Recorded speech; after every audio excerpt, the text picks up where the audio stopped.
Sorry, I just booted that girl right in her fucking knee on the way to the stage. Hello! Yeah, as Paul said, my name is Mike. I feel it's important to stress that right at the top, because I know at least one or two you're looking at me and thinking, fuck me, what happened to Sue Perkins? Is she all right? Yeah, all right, love. It's still my face. It's good to be here, though. It's good to be here. I fucking love doing comedy. Love doing comedy, because I do not like real work. No fucking idea how you people do it. I had a real job once, and this woman I work with, she came in after the weekend. She's like, you know what, Mike? I've won lottery. Still coming to work. Because I love it. I love the people. Fuck off, Janice. I won £5 on a scratch card, never went back. Fuck 'em. Fuck 'em. It's good doing comedy. You get to do some interesting things. You like traveling. You get to travel up and down the country doing this shit, right? And I think that's really important. It's a really important aspect of life, because before you've been to a place, you've got quite a flat, two-dimensional view. And then you go there, it becomes a bit more realised in your head. You might see some things you didn't know about the place. This happened to me recently. I went to Blackpool for the first time. I knew two things about Blackpool before I went. I knew, one, they've got the illuminations. And I knew, two, it's a bit shit. But I went to Blackpool, you guys, and I was wrong. They do not always have the illuminations. No, they turn that shit off during the day. For anyone who hasn't been, just to paint you a picture, Blackpool looks like the sort of place where they're just going to get really fucked tonight and then board everything up and piss off forever. So if you haven't been, go. It's a great time. Fucking love it. But yeah, I do love traveling. I just wish everybody would speak English.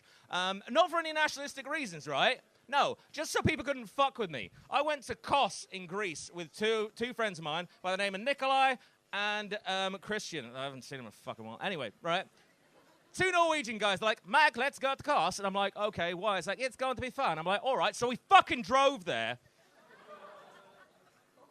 Took 28 hours. We got there, and everybody else was fucking Norwegian. I don't speak Norwegian. So I'm like, why the fuck are we here, guys? Like, I can't even say hello. You're going to have to teach me how to say hello. So they did, and I want to teach you guys the exact same thing. So I'm going to say it first, and then after three, you guys are going to repeat me. So hello in Norwegian is Jeg vil slikke Peter. Everybody got it? Okay, 1, 2, 3. Beautiful. Fucking beautiful. So I walked out into the night armed with my new phrase. I walk up to this 9-foot-tall Viking fucking goddess and say, Jeg vil slikke Peter. It is at that point that I learned that that doesn't mean hello. No, that means I'd like to lick your pussy. She punched me directly in the throat. I have never come so hard in my life.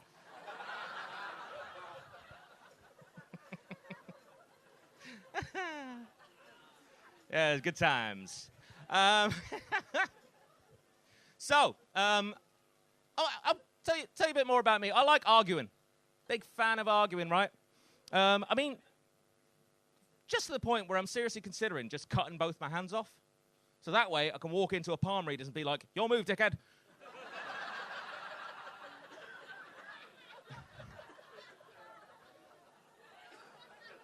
But I've discovered that there is a certain subset of people that I can't use my usual tools of logic and reason on. You may know them as conspiracy theorists. I know them as mad, crazy bastards. I was having a discussion with a guy the other week, right, who was totally convinced that the Earth was flat. It's 2018. They walk among us and they can fucking vote, right? So I'm talking to this guy about the conservation of angular momentum. That means objects over a certain size in a vacuum will become spherical. It's also the exact same principle as to why when you recoil the cord on the vacuum cleaner, the plug twats you on the shin on the way past. It's fucking science. His counter-argument was this.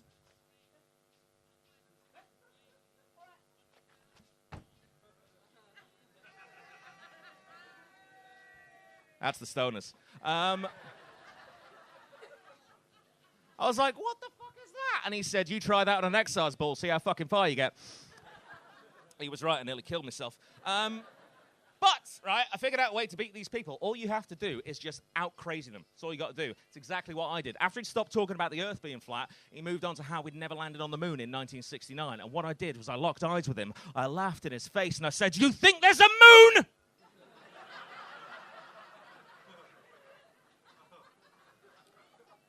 Don't you know the Jews stole it? Now he believes everything I say. Absolutely, it's fucking true. There is a taxi driver somewhere in Liverpool who honestly believes that the world's governments are being controlled by a secret cabal called the Bilderberg Group. Fucking useless. But, I get it. I understand how conspiracy theories start. Like, has anybody got one of the new iPhones? No, because they're shit, right? Apple's a terrible company. Did everyone remember that they got caught, like, slowing down people's batteries? Yeah, it's like, that's fucked up. And it's like, are you going to fix it? It's like, yeah, for 30 quid. It's like, fucking fix the thing. That is like ordering a pizza from Papa John's, and then when you're halfway through, Papa John himself boots down your door and just fucks off the table.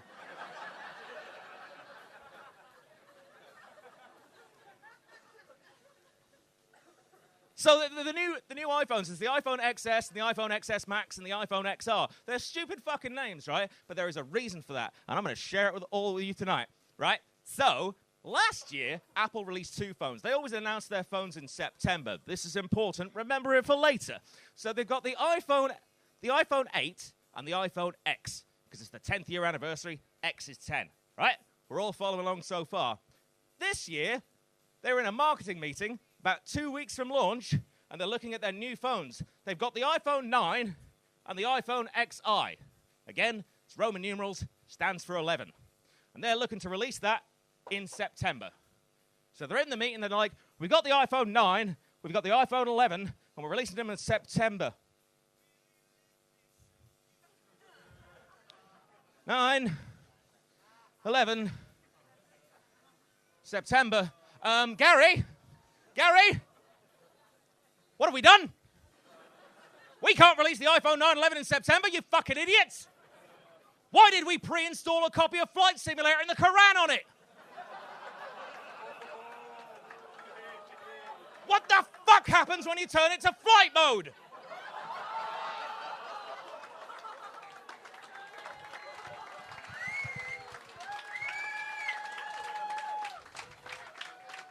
So that's why the iPhones have silly fucking names this year. I'm gonna go in a sec, but I'm gonna leave you a little story. I'm a giving guy. I like to help out. But it doesn't always go right. Like I was walking through town earlier today. There was this guy jumped out in the middle of the street, stopped me, and said to me, "Big issue, please." I felt fucking dreadful because I did not have a copy to give him.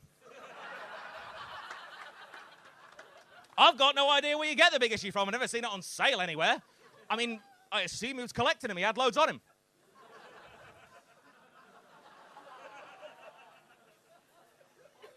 So I thought, you know what? I'll do what I can. I will do what I can. I offered him my copy of Ideal Home magazine.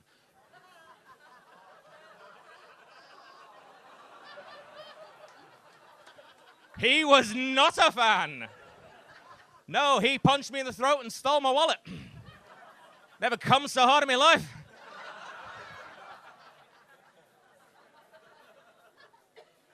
You guys have been absolutely fantastic. If a little weird. I've been Mike Osborne. Thanks very much.